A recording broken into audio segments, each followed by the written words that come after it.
My name's Adele Onyango, and welcome to another episode of Legally Clueless. No, seriously, I have no clue what I'm doing, but I'm pretty sure I'm not the only one. Hey you, welcome to episode 360 of Legally Clueless. This is what's coming up. In our second year of dating, I got pregnant. I'm in second year and I don't even know I'm pregnant because I'm on a hike. But on this hike, I am not myself. I'm getting tired fast. My legs are 2 times bigger. So I wake up, I think a day later or 2 days later, my legs are still the same size. And I'm like, Then I am like, when was the last time I had my period? And I'm like, girl. And then he's like evaluating options. He's like, oh my God, I need to like get a job. Do I stop school and get a job? My parents are going to chip in. And I'm like, are you fucking kidding me? We are terminating the pregnancy. I don't know what you're talking about. So this part is pretty long, so I'm not going to talk too much. We're just going to jump right into it. But I will say that if you have not listened to episode 359, you may want to do that first because it has part 1 of Hekaya's story. Part 2 takes us into a very deep personal point of her life. Like, I'm so grateful that she opened up to us like this. It really does center around pregnancy and the decision to be child-free. 100 African stories on Legally Clueless. Stories from Africa. Now, in this building we're living with my sister, there is this kid called Osto. And this kid is in a family of it's a family of maybe 4, not 4 people, like 6 people, 4 kids.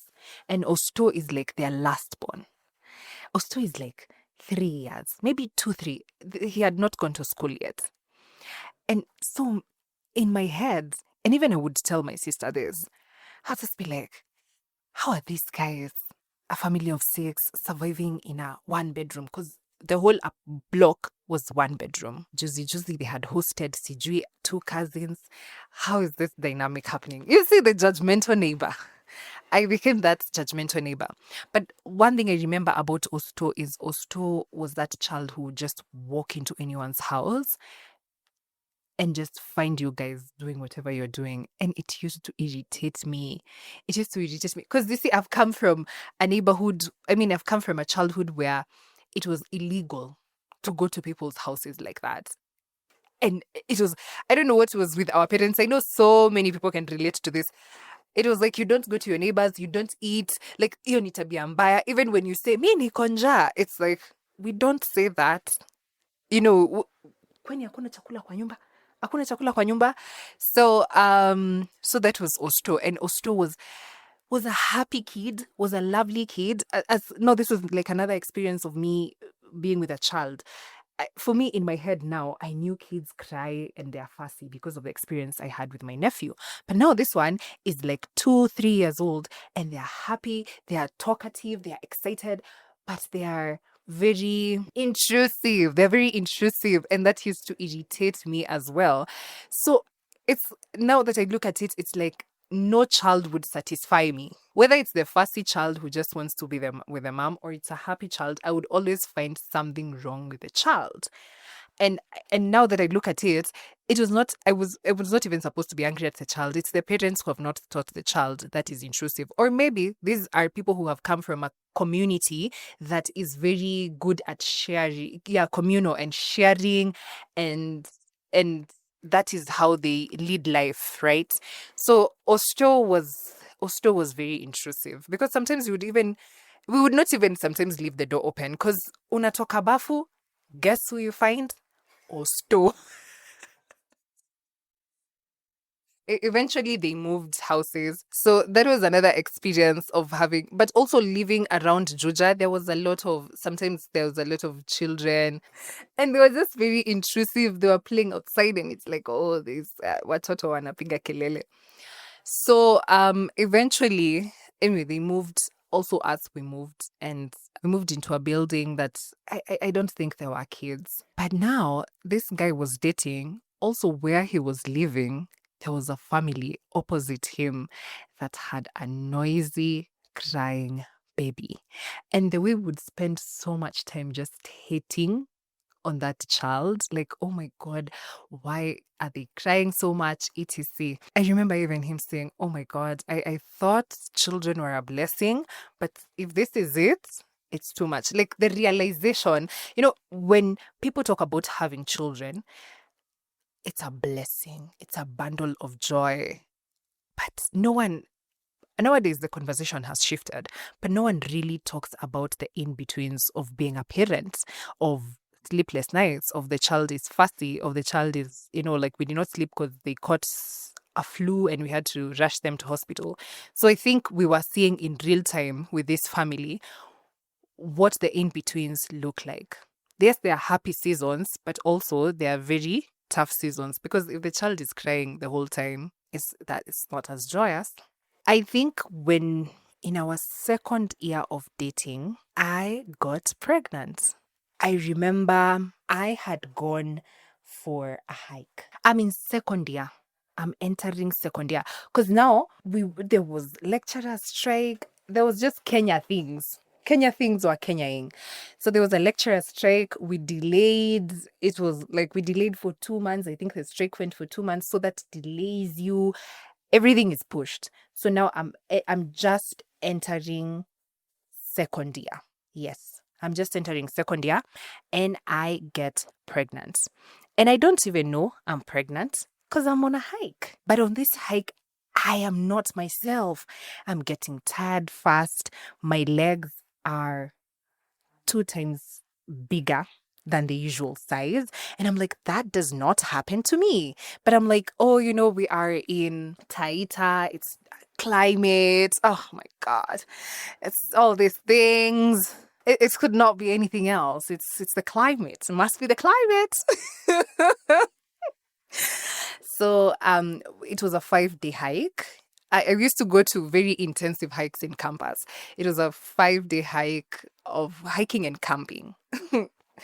So after the 5 days, we're coming home. I was also very particular about not spending all my time with this guy. I am a hater of those people who spend all their time with their boyfriend.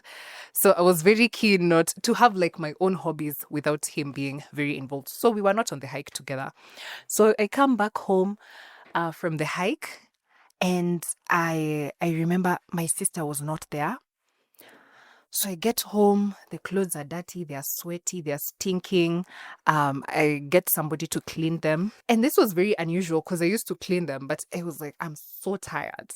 So I sleep it off. I'm like, let me just sleep, etc. So I wake up, I think a day later or 2 days later, my legs are still the same size. And I'm like, I've been to harder hikes. This was a very easy hike. And I'm like, I've been to harder hikes. What is happening with my legs? Then I am like, when was the last time I had my period? And I'm like, girl. So I quickly buy pregnancy kits and I do the test. And I am like, those were the longest. Is it 2 minutes or 1 minute in my life? And then it turns positive. I say, lies. I buy another one. I do. And it's positive. I say, no way I'm pregnant. Anyway, I'm like, I call the guy. Crazy thing is this. It's going to sound like woo woo, but this is a crazy thing.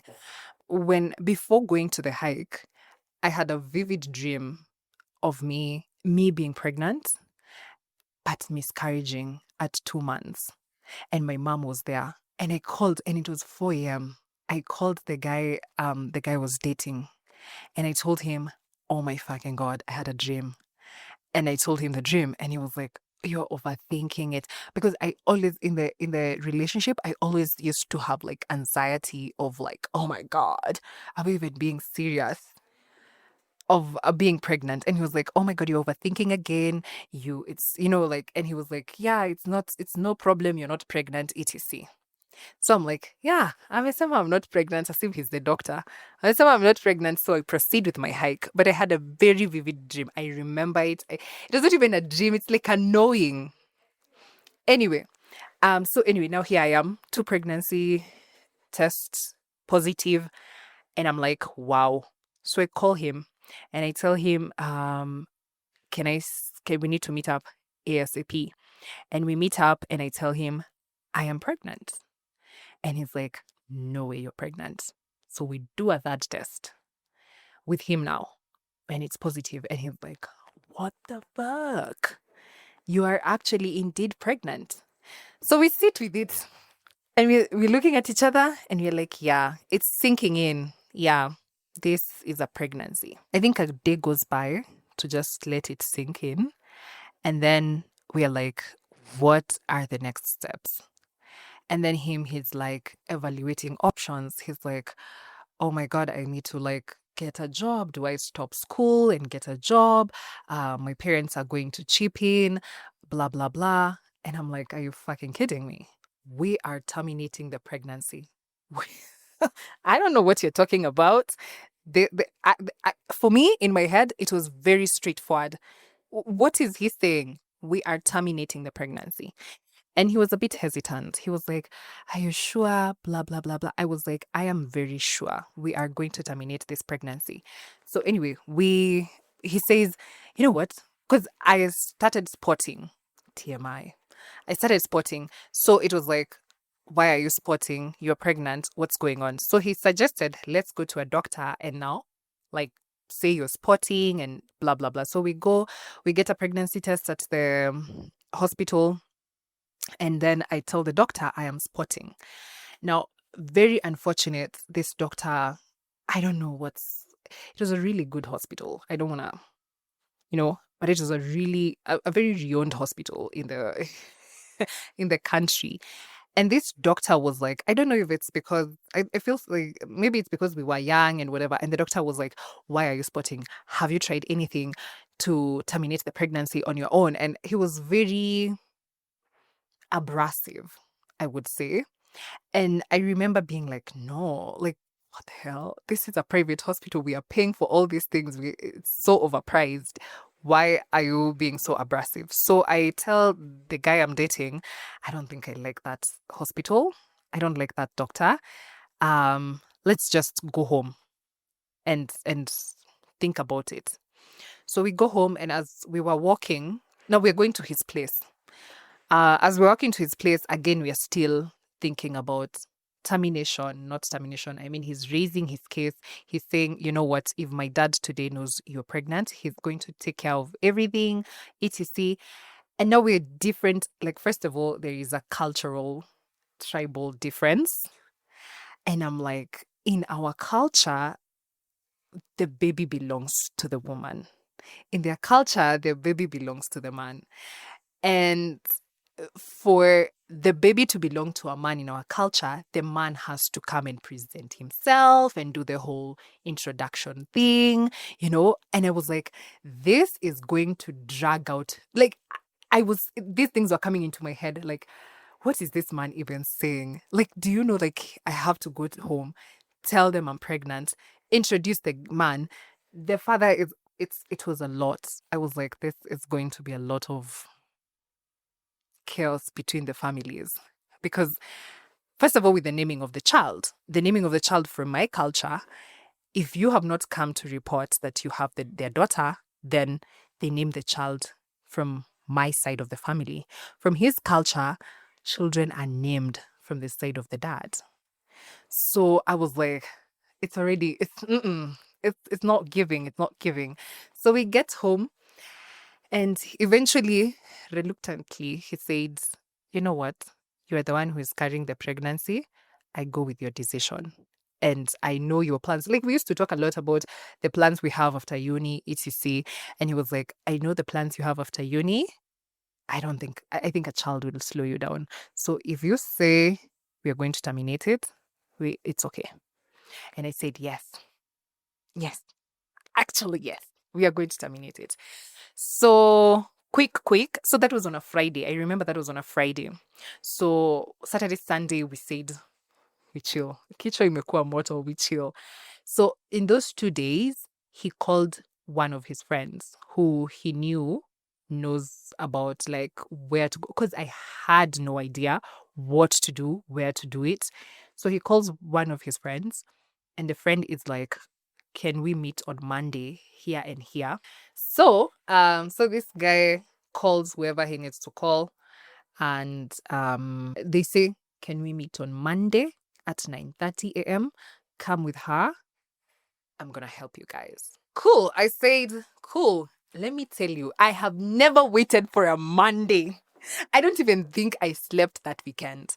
I have never waited for a Monday like the way I waited for that Monday. Monday, 9:30 a.m., we met with this lovely person. And there was like, first of all, even before I continue the story, what is happening in my head? What is happening in my head is, oh my God, it's the fucking 21st century and you don't know contraceptives? Like, what is your problem? Like, that is my inner critic and inner thoughts. It's like, how did we get to you being pregnant? First of all, you are going to be like the black sheep in your family. You went to university, it's not even been 2 years, and you have a baby. And now the concept of shame again is coming up, because I'm thinking, what are people gonna say? What do you mean you have a baby? Second year. You couldn't even get to third year. And for fuck's sake, you you are in a world where the internet is accessible. You couldn't Google of contraceptives. You couldn't use a condom. Hello? Do you know what a condom is? You know? And like, there was so much negative talk in my head that was happening. I was oh my God, it was bad. Now, what was happening physically, I was so detached. I have never, it was like, I felt like I was not attached to my uterus. I was like, I want it out now. It felt so foreign. I was like, what do you mean women are happy about this? Me, I want this thing to leave my body as soon as yesterday. Anyway, so now Monday arrives. We are there, 9:30 a.m. It's a sunny Monday. The friend comes, and the friend, it's like, you see now, that is what is happening internally. I'm like, people are going to judge me. The friend is judgment free. Jokesters, like, we are joking, we are having conversations, and they take me to Mary, don't stop. First of all, I had no information about this. Like, I was so clueless. I was so clueless about, and I would want to talk more about those feelings that I had internally, that we cannot have a society of where contraceptive methods, safe sex are not taught in schools, they are not taught to young girls, and expect, like, because I see a lot of careless talk of people saying, oh, why are you aborting? Didn't you know when you're having sex without protection, you can get pregnant? Like, there's a lot of talk around that.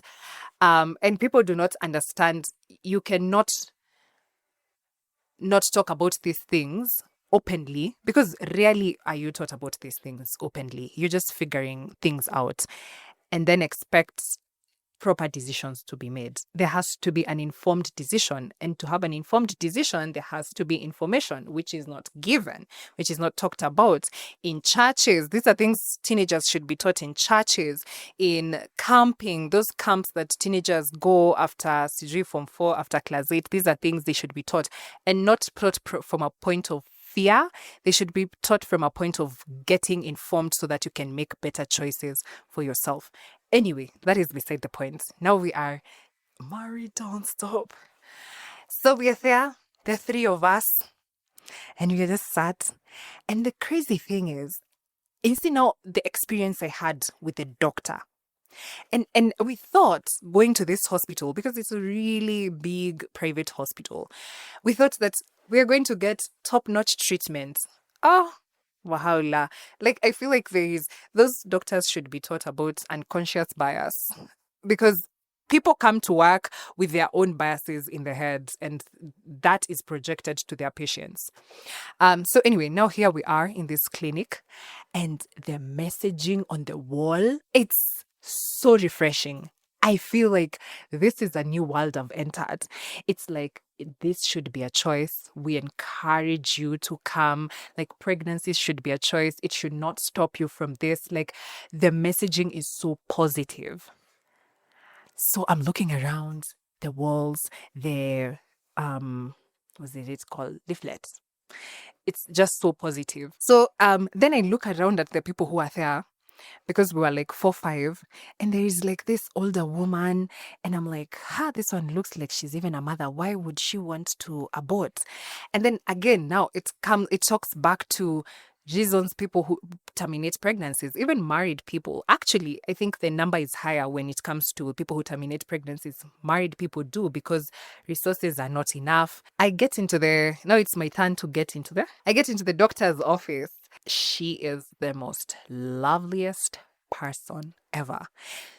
Remember now my judgment, the way I'm talking to myself, my inner critic, and all this shame that I'm carrying. This lady is like, "Hi, how are you? Tell me what's going on." And I tell her, and she's like, "Okay." And she talks me through it, and she gives me very useful information. And she says, "Now, because you're spotting, we don't know what's happening with you. You need to get a scan so that we understand what's happening with you even before we perform a procedure on you." So they send me to the scan, then we go, the three of us. Tulikuwa tunabebana. We go, the three of us. The scan gets done, and then I come back. I give the scan to the doctor, and the doctor is like, "Oh, it's this scan. The scan shows there's no problem. So we can continue with the procedure."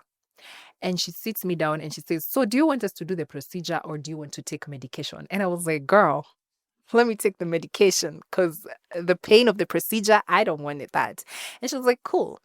And then the receptionist is like, "So the payment is done." So the guy really finances the whole thing. So the payment is done, and then I'm given my medication and I'm instructed how to take the medication. That happens within, I think, 4 hours. We were there for like 4 hours because I mean, the scan also, there was such a long line at the scan. So that's why it kept us longer. So yeah, we are dismissed and we are told after 2 weeks, you come back. Cool. We go. First, I take the medication in her office, and then later I take the medication. I take the medication. I think 2 days later, I take the medication. And then 2 weeks later, we go back to the clinic and we are cleared. And then the lady kind of sits me down and now takes me through. We of course we do a pregnancy test, and she says, "Oh, yeah, the termination was successful." And then she sits me down for 30 minutes and gives me contraceptive options. She talks to me and it's in a very dignified way. And I say, "Yeah."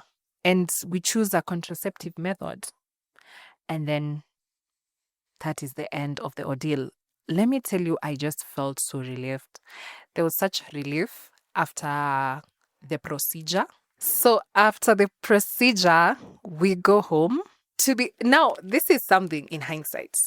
This is something I realized way later. Like, even after the relationship ended, because it ended. Ha ha ha, newsflash.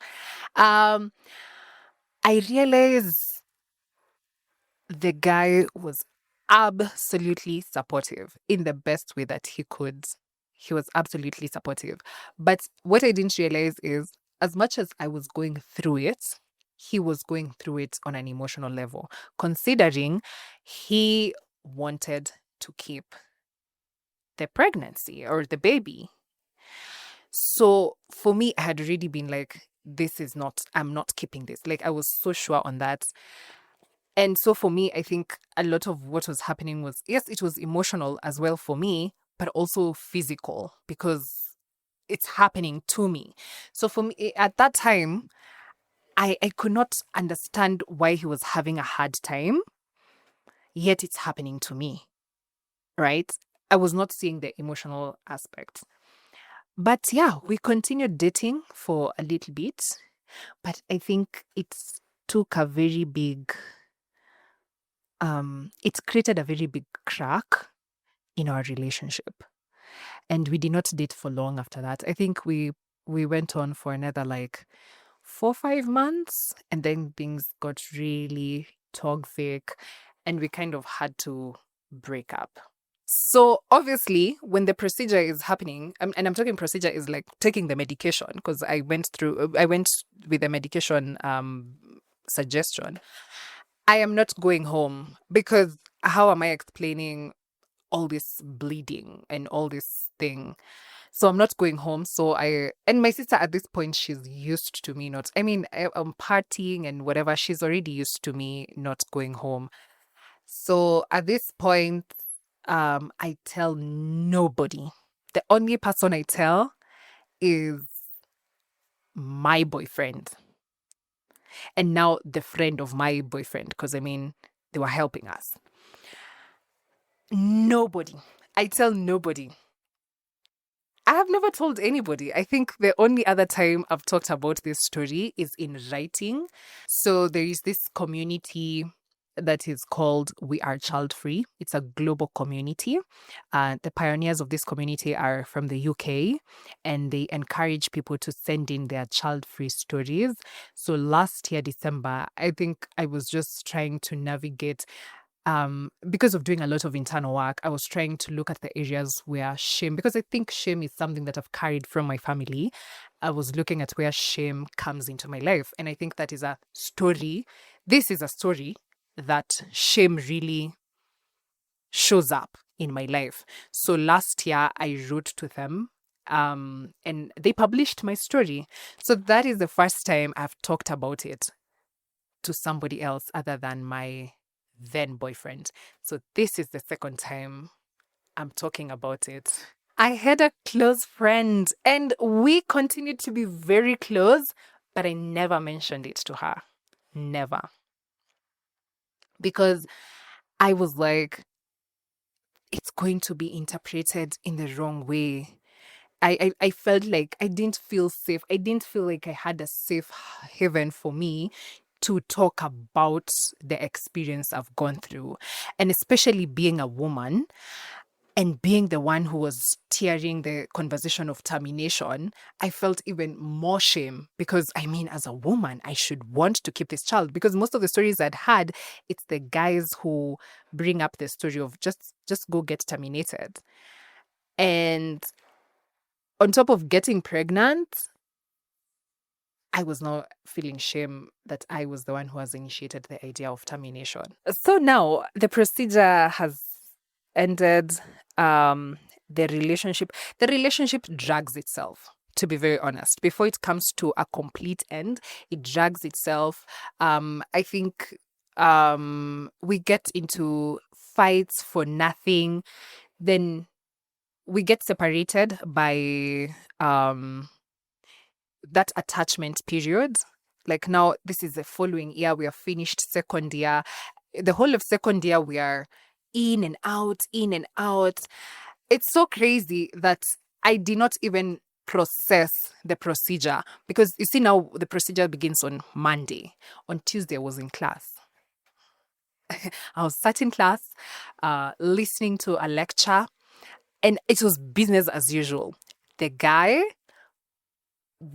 could not go to his classes for like 2 weeks.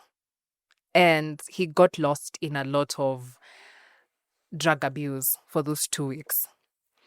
And I think for me that I was feeling like, what do you mean you're getting, like, get up, get up?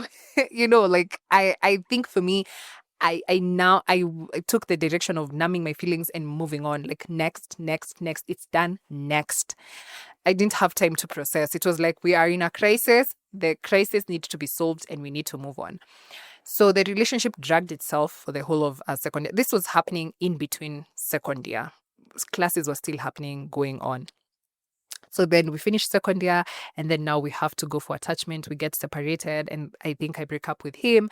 And then we move on for a couple of months. And then when we get back to school, the both of us, we are on and off. We are on and off, on and off. And so when it came to navigating my sex life, I was like, we are not using a condom. Because personally, I did not like the options that I was being offered with when it came to contraceptives for women. The side effects were many.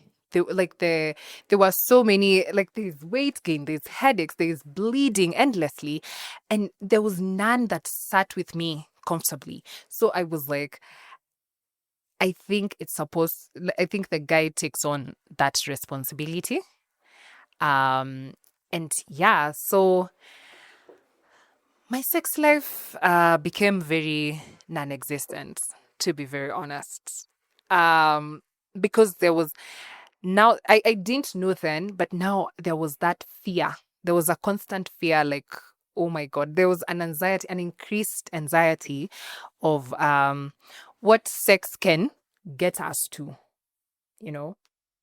And the body keeps the score. So yeah. So we finish that year. And then now the relationship gets to a place and it's completely toxic, and we have to end the relationship. After that, I do not date. I do not date. So soon after, things just crumble in my life internally. So I was really good at putting up front, like everything is happening okay. Like, I mean, I'm going through a procedure and I'm in class the next day, right? So I think now we get into COVID years and things slow down. When life is moving for you, because I go back to Alliance, I'm still like, so now I have two schools to go to. I'm doing JQuat, I'm doing Alliance. I was doing a lot of content creation. I was doing business and fashion. I was a busy bee. So when you're a busy bee, you don't have time to sit down and be with your thoughts. And I think for me, that is how I was coping, by being a busy bee. Then COVID happens and it forces me to slow down.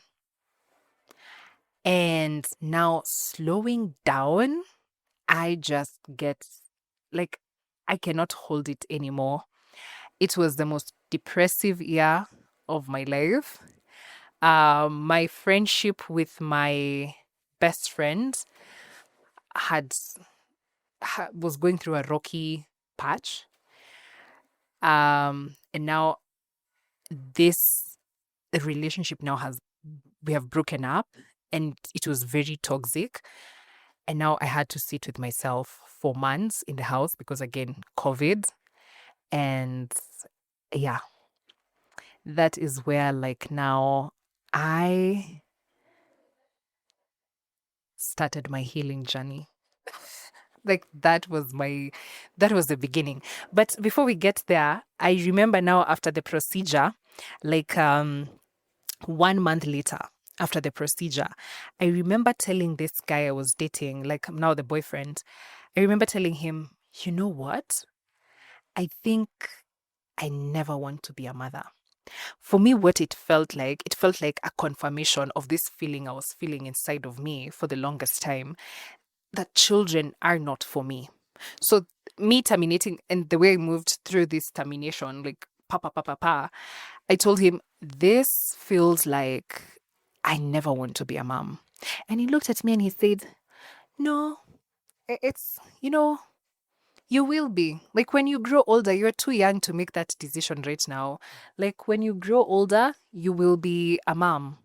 And I remember, like, telling him, no, that's not gonna happen. It's like, this is who I am. This is who I come as. It's like part of me now. It's like, if I grow older and somebody wants kids, it's going to be like, oh, this is now what breaks us up. Anywho, that was the first time I said I don't want kids, and I didn't have a term for it. I'm so happy now we have a term for it. I didn't have a term for it back then. But now it's around that COVID time. I see something online. I am following the Grace Cup, and bless her heart, because she also is going through an abortion. Like this is like 1.5 years later, and she's talking so openly about her abortion story. And I'm like, wait, she doesn't have shame. So then that's when she starts introducing this term to me of being child free. And I follow her abortion story. She goes on to like tie her tubes and whatever. And that is like I feel a bit lighter because there's somebody else. She's older than me. She's way older than me. I think she's like 10 years older than me. And I'm like, what do you mean? This woman who is like 10 years older than me, she's also going through the same. And she now has a term for not wanting kids. Like, she is me. I am her. So that is what happens. But now back to COVID. I what now I came to learn later is called the dark night of the soul. Like, I am depressed. I am crying every day. And it's like my nervous system cannot take it anymore. It has taken too much in. Now it cannot take it anymore. And now I'm pausing because I mean, life has forced everybody to pause. And now I have to look at the wreck my life is. And I look at it, it looks at me, and the scenes are not cute. They are not cute. So now, at this time, we have started creating a relationship with my sister. And we talk. And a lot of our talk is around childhood, like how we grew up, like there's internet information about childhood trauma and whatever. And now we're talking with my sister. And one of the things I keep telling my sister is I feel like I need therapy. I need to go for therapy.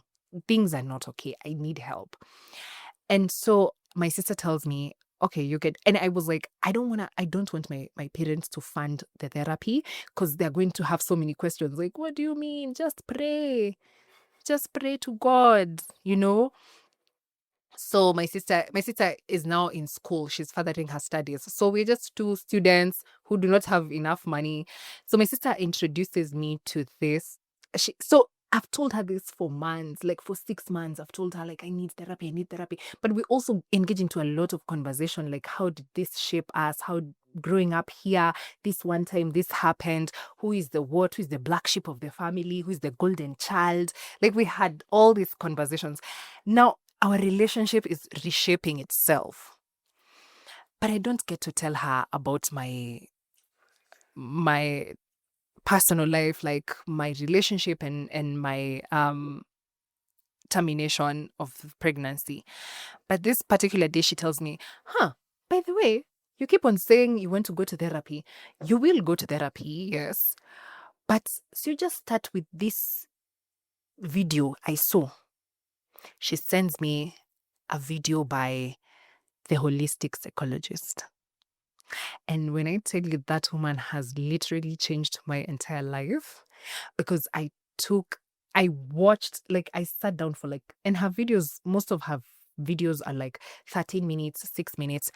I sat down and I watched, like the first time I watched it for 3 hours, like video after video after video. And I was like, how does she know? How does she know about my life? How does she know? Like, this is she's talking about exactly what I'm going through and what I feel.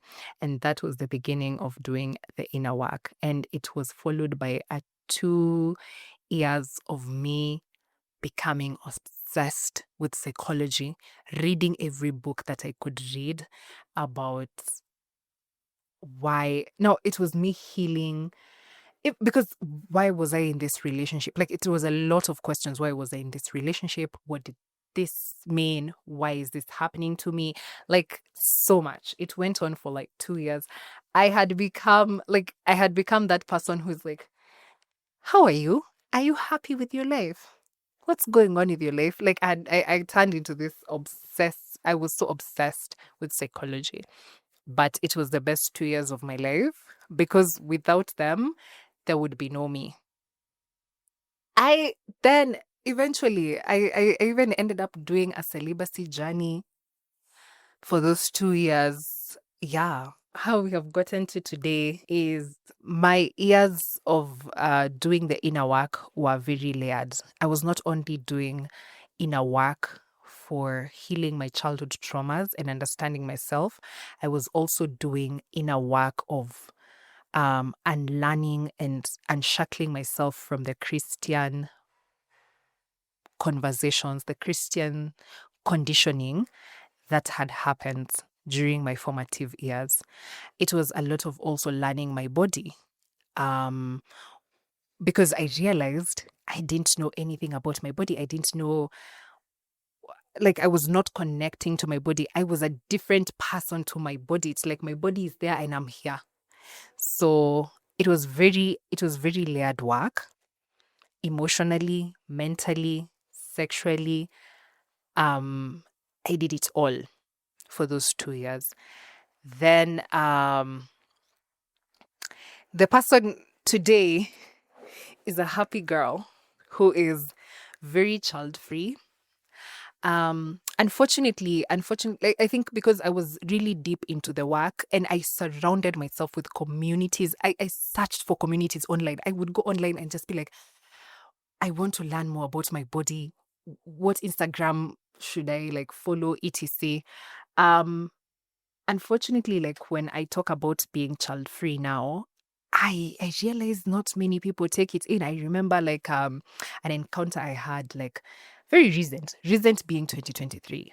And I was just like this I was just having lunch with colleagues, and one colleague was like, "Oh, so are you dating?" You know, like being the youngest among them, it's like, "Oh, we want to hear about your dating stories." And you relate. So you being the youngest in the room, everyone is like, because they are like, some of them have 2 kids, others like, there's nothing fun. I'm sorry to say this, but there's nothing really exciting that is happening in their life. Like they're settled, they have husbands, they live, work, and go home to their kids. So they want to like live through you, like as the youngest. And they were like, "Oh, so dating, what's going on? What's going on? Give us the tea, give us the juice." And I was like, oh, like the usual statement, soko ni chafu. Have you dated Nairobi then? And then we got into more deeper conversations around children and everything. And it's like, "Oh, when are you starting to have kids?" And I was like, "Oh, I'm not actually." And they're like, "What do you mean?" And so I introduced them to the term of child free. And the reception is always, hmm, you're very young to come to that conclusion. Like, when you get closer to your 30s, I want to hear what you have to say. And I'm like, "What do you mean?" When I was 18, when I was 17, I was being expected to choose a career that dictates the next 10 years of my life. I might pivot. We always can pivot in our careers, but essentially at 17, I was being told to make a decision that would dictate a very big chunk of my life. And now in my 20s, when I say I don't want to be a mother, you're telling me I'm too young. It's almost an insane concept. And I think after that, every single time they see me, they're like, are you still thinking about children or not? Like they're always like looking for the doubt. Like, are you still child free? And I'm like, yeah, very much so. So it's very unfortunate that I have realized I cannot talk to everyone about my decision to be child free, because it's not going to be received as a sober or sane decision. Fortunately, I have people in my circle, my friends, and even like acquaintances who are and they're women who are also like, "I don't want to have children," and for various reasons. And I think I lean into those friendships more, which because I feel seen and I feel heard and understood by them. Dating for me has been a fun experience, I can say. Uh, because I think after doing the inner work, really, like you're so unfazed. I might say, I mean, dating in Nairobi is chaotic. It's so chaotic. Oh my God. Send your people. It's so chaotic dating in Nairobi. And especially dating intentionally, it's so chaotic because not everyone has done the work and you're meeting people with their own things and so many of them don't even want to do the inner work. So I usually take my dating experiences as just an experience. I'm just here to experience you as you are. I'm just here to witness your being, which also I have taken on when it comes to friendship because the ending of my relationship with my best friend really left a big gap and a hole in my heart. And it also taught me a lot about codependency and whatnot. So I really take on to just looking at relationships as an experience I'm having with somebody. And when the experience has come to an end, we could only be grateful for what we had and we move on. Um, I would want to share like a lot of where like I feel like my decision. This is like where my decision stems from. I mean, I don't owe anyone this explanation.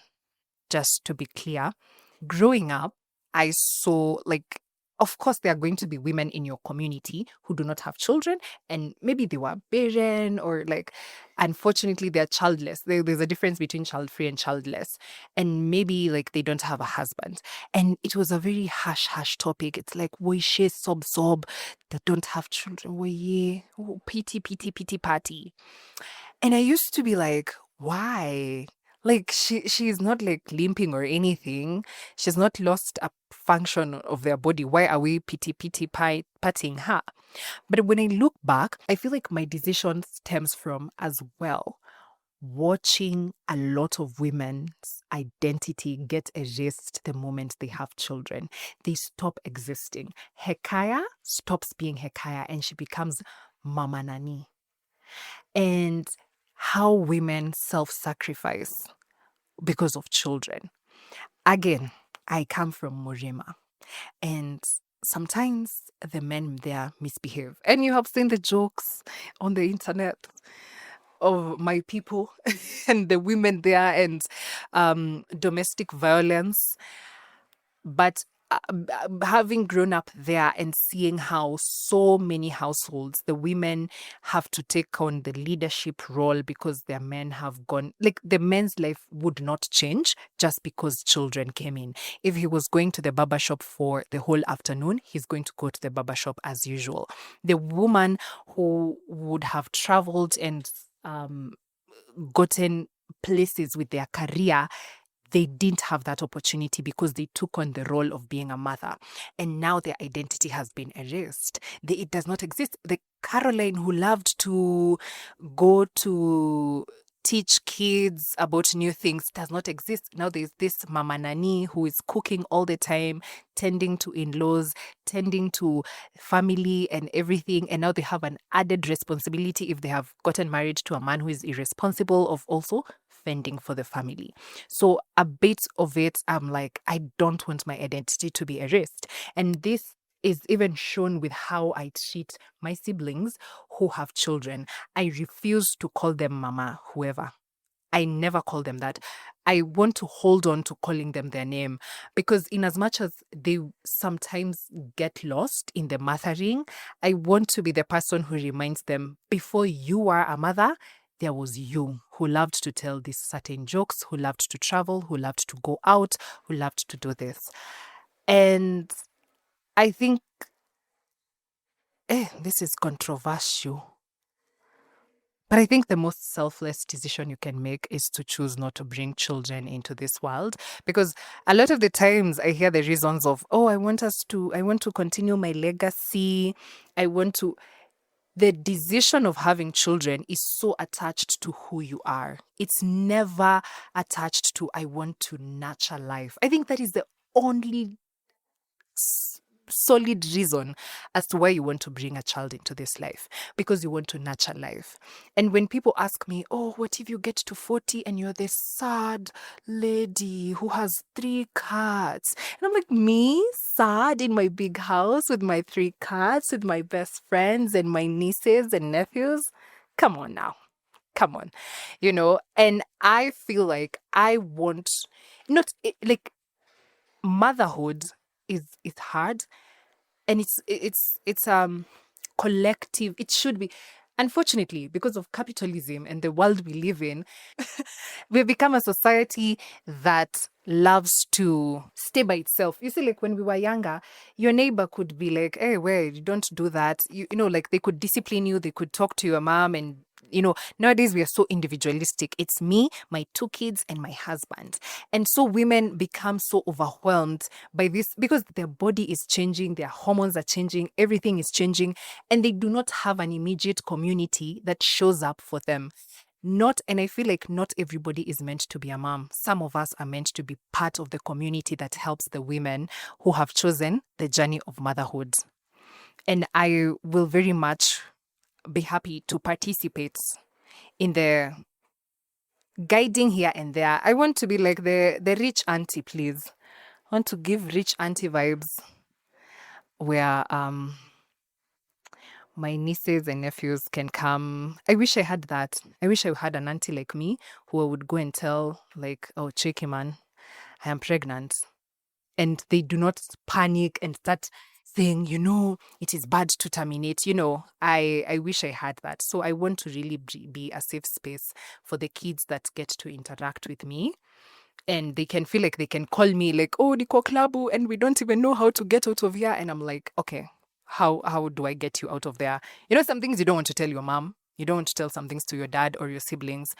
So yeah, we have this rich auntie here.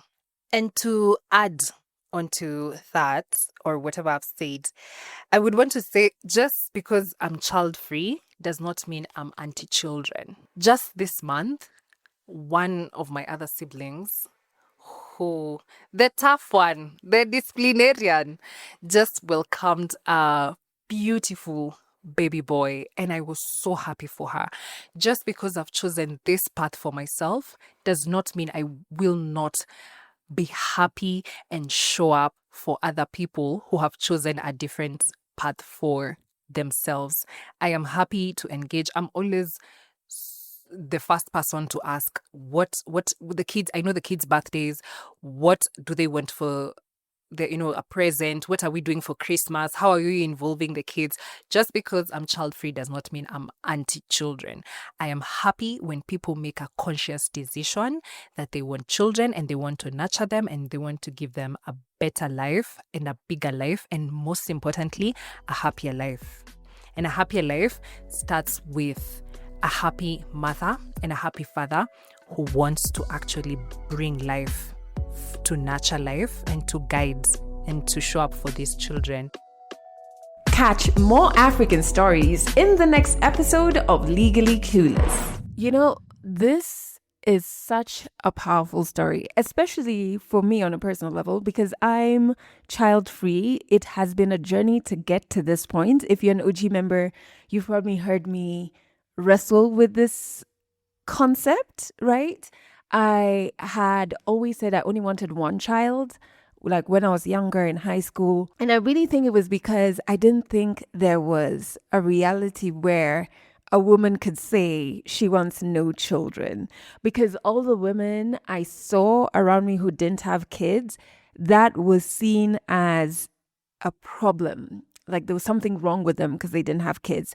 It wasn't portrayed to me as a decision that a woman could make, And I just love listening to Hekaya because like what really stuck with me is knowing that being child free is not an absence of love. It's a conscious orientation towards life. Like you're consciously making decisions, right? It's not about rejecting children. It's about refusing to lose yourself, And I really love how honestly she spoke about watching women's identities disappear into motherhood because we know this is real. And by saying it, we're not shaming mothers.